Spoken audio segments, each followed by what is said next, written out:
Hello and welcome to Arnab's galaxy. আজ আমরা চলে এসেছিলাম কলকাতার বিখ্যাত ইন্ডিয়ান মিউজিয়ামে।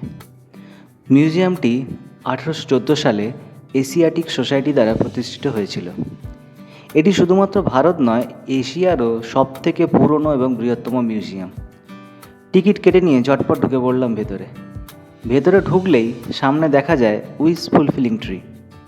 এরপরে দুধারে রয়েছে বিভিন্ন গ্যালারিগুলি। যাই হোক, আমরা প্রথমেই ঢুকে পড়লাম রক অ্যান্ড মিনারেলস গ্যালারিতে।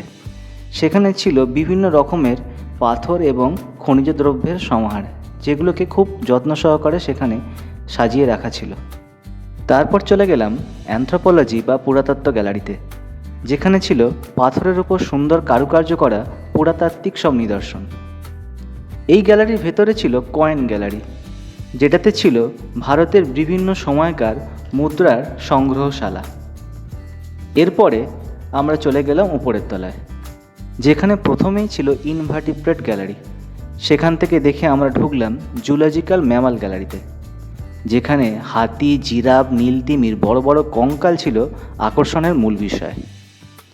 এরপরে আরও বেশ কয়েকটা গ্যালারি ঘুরে চলে এলাম বাংলা চিত্রকলা গ্যালারিতে, যেখানে ছিল অপূর্ব সব পেন্টিংস। ইজিপ্ট গ্যালারিতে ছিল মূল আকর্ষণ 4000 বছরের পুরনো মমিটি। এরপরে এলাম তন্তু বা ফাইবার গ্যালারিতে। সেখানে ছিল তন্তু দিয়ে তৈরি শাড়ি ও পোশাক সামগ্রীর সমাহার।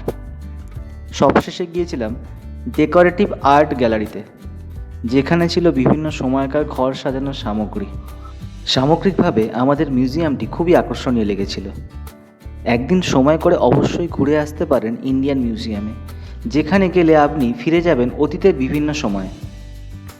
ভিডিওটি ভালো লেগে থাকলে অবশ্যই লাইক, কমেন্ট ও শেয়ার করতে ভুলবেন না, এবং অবশ্যই সাবস্ক্রাইব করুন আমার চ্যানেলটিকে। ততক্ষণের জন্য টাটা, গুড বাই। দেখা হচ্ছে পরের ভিডিওতে।